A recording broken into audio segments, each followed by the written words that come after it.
प्रणव के वाच्यार्थ रूप सदाशिव के स्वरूप का ध्यान, वर्णाश्रम धर्म के पालन का महत्व, ज्ञान में पूजा, संन्यास के पूर्वांगभूत, नांदी श्राद्ध एवं ब्रह्मयज्ञ आदि का वर्णन। श्री स्कंद ने कहा, महाभाग मुनीश्वर वामदेव, तुम्हें साधुवाद है, क्योंकि तुम भगवान शिव के अत्यंत भक्त हो और शिव तत्व के ज्ञातों में श्रेष्ठ हो। तीनों लोकों में कहीं कोई ऐसी वस्तु नहीं है जो तुम्हें ज्ञात ना हो, तथापि तुम लोक पर अनुग्रह करने वाले हो, इसलिए तुम्हारे समक्ष इस विषय का वर्णन करूंगा। इस लोक में जितने जीव हैं वे सब नाना प्रकार के शास्त्रों से मोहित हैं। परमेश्वर की अति विचित्र माया ने उन्हें परमात्मा से वंचित कर दिया है। अतः प्रणव के वाचाभूत साक्षात महेश्वर को वे नहीं जानते। वे महेश्वर ही सगुण, निर्गुण तथा त्रिदेवों के जनक पर ब्रह्म परमात्मा है। मैं अपना दाहिना हाथ उठाकर तुमसे शपथ पूर्वक कहता हूँ कि यह सत्य है, सत्य है, सत्य है। मैं बारंबार इस सत्य को दोहराता हूँ कि प्रणव के अर्थ साक्षात शिव ही हैं। श्रुतियों, स्मृति शास्त्रों, पुराणों तथा आगमों में प्रधानतः उन्हीं को प्रणव का वाचार्थ बताया गया है, जहाँ से मन सहित वाणी उस परमेश्वर को न पाकर लौट आती है, जिसके आनंद का अनुभव करने वाला पुरुष किसी से डरता नहीं। ब्रह्मा, विष्णु तथा इंद्र सहित यह संपूर्ण जगत भूतों और इंद्रिय समुदाय के साथ सर्वप्रथम जिससे प्रकट होता है, जो परमात्मा स्वयं किसी से और कभी उत्पन्न नहीं होता, जिसके निकट विद्युत, सूर्य और चंद्रमा का प्रकाश काम नहीं देता और जिसके प्रकाश से ही यह संपूर्ण जगत सब ओर से प्रकाशित होता है, वह परमात्मा संपूर्ण ऐश्वर्य से संपन्न होने के कारण स्वयं ही सर्वेश्वर शिव नाम धारण करता है। हृदयाकाश के भीतर विराजमान जो भगवान शंभु मुमुक्षु पुरुषों के देह हैं, जो सर्वव्यापी प्रकाशात्मा भास्वरूप एवं जिनमें हैं, जिन परम पुरुष की पराशक्ति शिवा भक्ति भाव से सुलभ, मनोहरा, निर्गुण, अपने गुणों से ही निर्गुण और निष्कल है, उन परमेश्वर के तीन रूप हैं, स्थूल, सूक्ष्म और इन दोनों से परे मुने मुमुक्षु योगियों को नित्य क्रमशः उनके इन स्वरूप का ध्यान करना चाहिए। वे शंभु, निष्कल, संपूर्ण देवताओं के सनातन आदिदेव, ज्ञान क्रिया स्वभाव एवं परमात्मा कहे जाते हैं। उन देवादि देव की साक्षात मूर्ति सदा शिव है। ईशान आदि 5 मंत्र उनके शरीर हैं। वे महादेव जी पंचकला रूप है। उनकी अंग कांति शुद्ध स्फटिक के समान उज्जवल है। वे सदा प्रसन्न रहने वाले तथा शीतल आभा से युक्त है। उन प्रभु के 5 मुख, 10 भुजाएं और 15 नेत्र हैं। ईशान मंत्र उनका मुकुट मंडित मस्तक है। तत्पुरुष मंत्र उन पुरातन प्रभु का मुख है। अघोर मंत्र हृदय है। वामदेव मंत्र घूम प्रदेश है तथा सजोजात मंत्र उनके पैर हैं। इस प्रकार वे पंचमंत्र रूप हैं। वे ही साक्षात साकार और निराकार परमात्मा है। सर्वज्ञाता आदि 6 शक्तियां उनके शरीर के 6 अंग हैं। वे शब्द आदि शक्तियों से स्फुरित हृदय कमल के द्वारा सुशोभित है। वाम भाग में मनोन्मणि नामक अपनी शक्ति से विभूषित है। अब मैं मंत्र आदि 6 प्रकार के अर्थों को प्रकट करने के लिए जो अथोपन्यास की पद्धति है, उसके द्वारा प्रणव के समिष्ट और व्यष्टि संबंधी भावार्थ का वर्णन करूंगा, परंतु पहले उपदेश का क्रम बताना उचित है, इसलिए उसी को सुनो। मुने, इस मानव लोक में 4 वन प्रसिद्ध हैं। उनमें जो ब्राह्मण, क्षत्रिय और वैश्य ये 3 वन हैं, उन्हीं का वैदिक आचार से संबंध है। त्रैवर्णिकों की सेवा ही जिनके लिए सारभूत धर्म है, उन शूद्रों का विद्याधन में अधिकार नहीं है।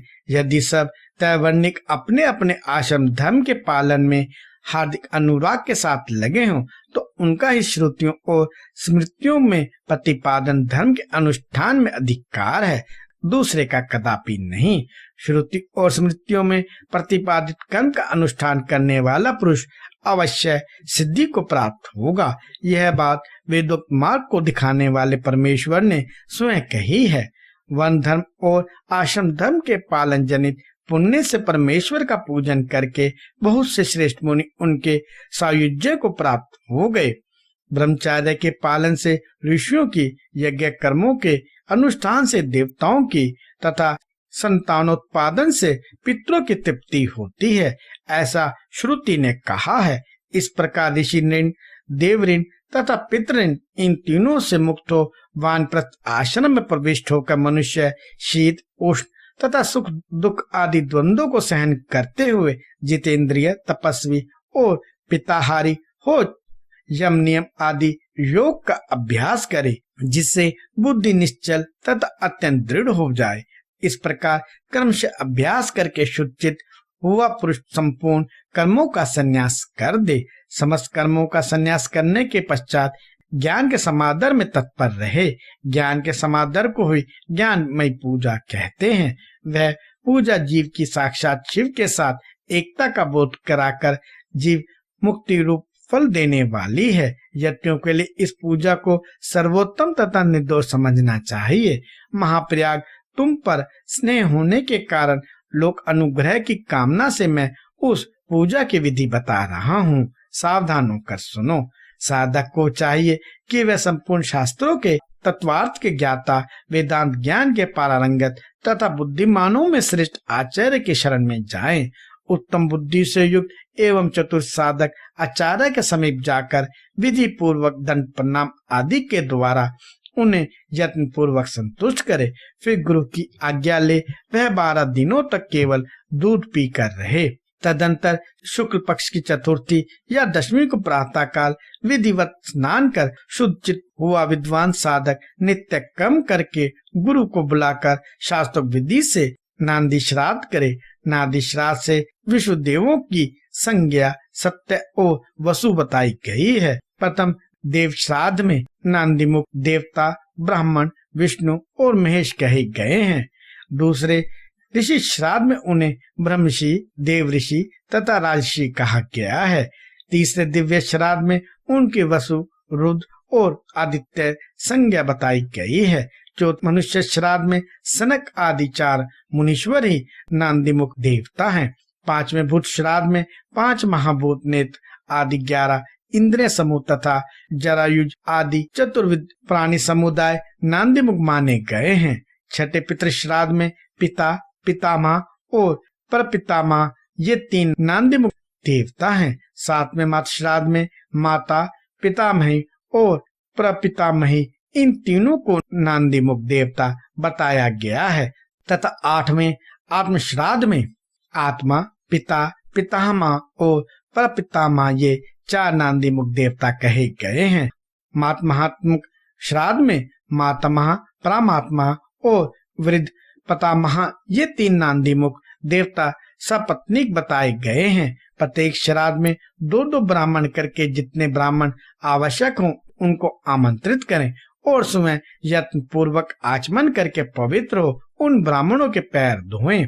उस समय इस प्रकार कहें, जो समस्त संपत्तियों की प्राप्ति में कारण आई हुई आपत्तियों के समूह को नष्ट करने के लिए धूमकेतु अग्निरूप तथा अपार संसार सागर से पार लगाने के लिए सेतु के समान हैं, वे ब्राह्मणों की चरण धूलियां मुझे पवित्र करें। जो आपत्ति रूपी घने अंधकार को दूर करने के लिए सूर्य, अभिष्ट अर्थ को देने के लिए कामधेनु तथा समस्त तीर्थों के जल से पवित्र मूर्तियां हैं, वे ब्राह्मणों की चरण धूलियां मेरी रक्षा करें। ऐसा कह पृथ्वी पर दंड की भांति पड़कर साष्टांग प्रणाम करें। तत्पश्चात पूर्वाभिमुख बैठकर भगवान शंकर के युगल चरण बिंदुओं का चिंतन करते हुए दृढ़ता पूर्वक आसन ग्रहण करें। हाथ में पवित्र ले शुद्ध हो नूतन यज्ञोपवीत धारण कर 3 बार प्राणायाम करें। तदंतर तिथि आदि का स्मरण करके इस तरह संकल्प करें, मेरे संन्यास का अंगभूत जो पहले विष्णु देवों का पूजन, फिर देवादिदेव अष्टविधि श्राद्ध तथा अंत में महात्मा श्राद्ध है, उसे आप लोगों की आज्ञा लेकर मैं पार्वन की विधि से संपन्न करूंगा। ऐसा संकल्प करके आसन के लिए दक्षिण दिशा से आरंभ करके उत्तरोत्तर कुशों का त्याग करे। तत्पश्चात आचमन करके खड़ा हो वन कर्म का आरंभ करे। अपने हाथ में पवित्री धारण करके 2 ब्राह्मणों के हाथों का स्पर्श करते हुए इस प्रकार कहे, हम विष्णुदेव श्राद्ध के लिए आप दोनों का वर्ण करते हैं। आप दोनों नांदी श्राद्ध में अपना समय देने की कृपा करें। इतना सभी श्राद्धों के ब्राह्मणों के लिए कहें। सर्वत ब्राह्मण वर्ण की विधि का यही क्रम है। इस प्रकार वर्ण का कार्य पूरा करके 10 मंडलों का निर्माण करें। उत्तर में आरंभ करके 10 मंडलों का अक्षत से पूजन करके उनमें क्रमशः ब्राह्मणों को स्थापित करें। फिर उनके चरणों पर भी अक्षत आदि चढ़ाएं। तदंतर संबोधन पूर्वक विष्णुदेव आदि नामों का उच्चारण करें और कुछ पुष्प अक्षत एवं जल से इदम वह पाद्म कहकर पाद्य निवेदन करें। इस प्रकार पाद्य देकर स्वयं भी अपना पैर धो लें और उत्तराभिमुख हो आचमन करके एक एक श्राद्ध के लिए जो 2-2 ब्राह्मण कल्पित हुए हैं उन सबको आसनों पर बिठाएं तथा यह कहें, विष्णुदेव स्वरूप ब्राह्मण के लिए आसन समर्पित है। यह कह कुश आसन दे। स्वयं भी हाथ में कुश लेकर आसन पर स्थित हो जाएं। इसके बाद कहें, इस नांदी मुख श्राद्ध में विष्णुदेव के लिए आप दोनों क्षण समय प्रदान करें। तदंतर आप दोनों ग्रहण करें, ऐसा कहें। फिर वे दोनों श्रेष्ठ ब्राह्मण इस प्रकार उत्तर दें, हम दोनों ग्रहण करेंगे। इसके बाद यजमान उन श्रेष्ठ ब्राह्मणों से प्रार्थना करें, मेरे मनोरथ की पूर्ति हो, संकल्प की सिद्धि हो, इसके लिए आप अनुग्रह करें। तत्पश्चात पद्धति के अनुसार अर्घ दें। पूजन कर शुद्ध केले के पत्ते आदि धोए हुए पात्रों में परिपक्व अन्न आदि भोज्य पदार्थों को परोस कर पृथक पृथक कुश बिछाकर और स्वयं वहां जल छिड़क कर प्रत्येक पात्र पर आदर पूर्वक दोनों हाथ लगा पृथ्वी ते पात्रम इत्यादि मंत्र का पाठ करें। वहां स्थित हुए देवता आदि का चतुर्थ्यंत उच्चारण करके अक्षत सहित जल ले सोहा बोलकर उनके लिए अन्न समर्पित करें और अंत में नामम इस वाक्य का उच्चारण करें। सवत माता आदि के लिए भी अन्न अर्पण की यही विधि है। अंत में इस प्रकार प्रार्थना करें, जिनके चरणाविंदों के चिंतन एवं नाम जप से न्यूनता पूर्ण अथवा अधूरा कर्म भी पूरा हो जाता है, उन शाम सदाशिव उमा महेश्वर की मैं वंदना करता हूँ। इसका पाठ करके कहे, ब्राह्मणों, मेरे द्वारा किया हुआ यह नांदी मुख श्राद्ध यथोक्त रूप से परिपूर्ण हूँ, यह आप कहें। ऐसी प्रार्थना के साथ उन श्रेष्ठ ब्राह्मणों को प्रसन्न करके उनका आशीर्वाद लें और अपने हाथ में लिया हुआ जल छोड़ दें। फिर पृथ्वी पर दंड की भांति गिरकर प्रणाम करें और उठकर ब्राह्मणों से कहें, यह अन्न अमृत रूप हो। फिर उदार चेता साधक हाथ जोड़कर अत्यंत प्रसन्नता पूर्वक प्रार्थना करें। श्री रुद्र सूक्त का चमका अध्याय सहित पाठ करें। पुरुष सूक्त की भी विविध आवर्ती करें। मन में भगवान सदाशिव का ध्यान करते हुए ईशानः सर्वविद्या नाम इत्यादि 5 मंत्रों का जप करें। जब ब्राह्मण लोग भोजन कर चुके तब रुद्र सूक्त का पाठ समाप्त कर क्षमा प्रार्थना पूर्वक उन ब्राह्मणों को पुनः अमृत अपिधानम सी स्वाहा यह मंत्र पढ़कर उत्तरा पोषण के लिए जल दें। तदंतर हाथ पैर धो आचमन करके पिंडदान के स्थान पर जाएं।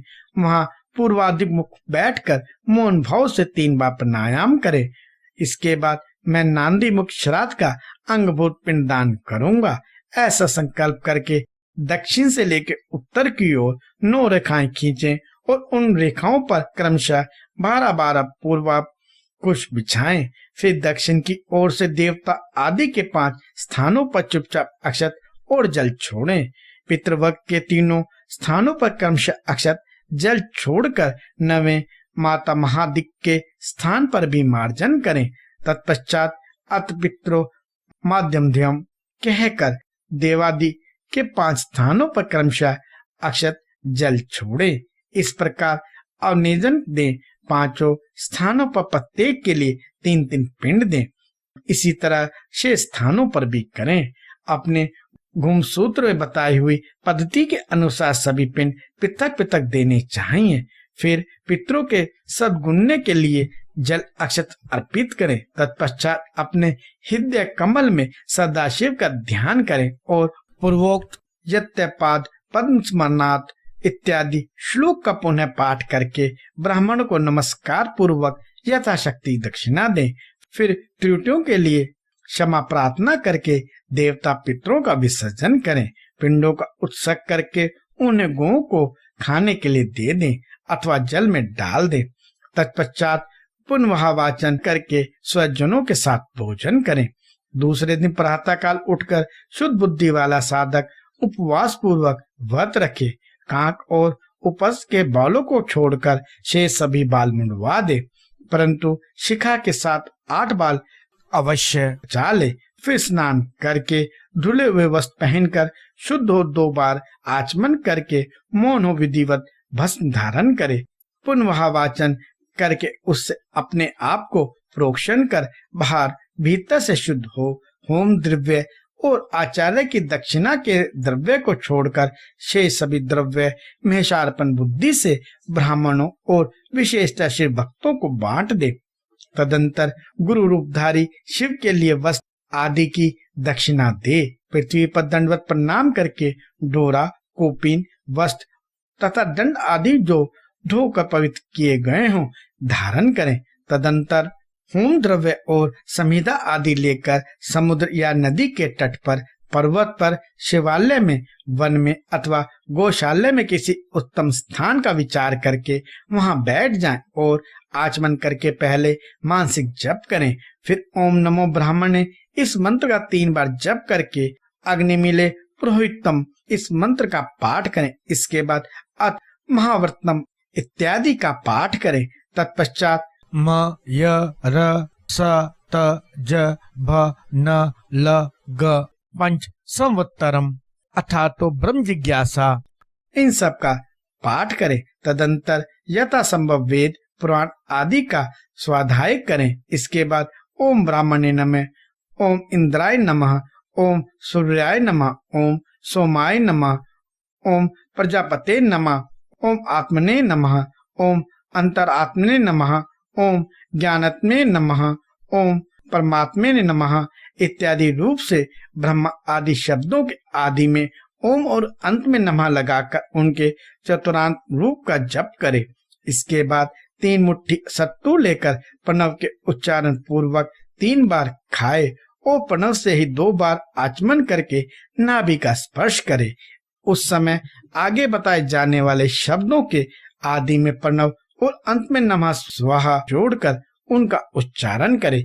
यथा ओम आत्मने नमः स्वाहा, ओम अंतरात्मे नमः स्वाहा, ओम ज्ञान आत्मने नमः स्वाहा, ओम परमात्मने नमः स्वाहा, ओम प्रजापते नमः स्वाहा इति। तदंतर पृथक पृथक प्रणव मंत्र से ही दूध दही मिले हुए घी को अथवा केवल जल को 3 बार चाट कर पुनः 2 बार आचमन करें।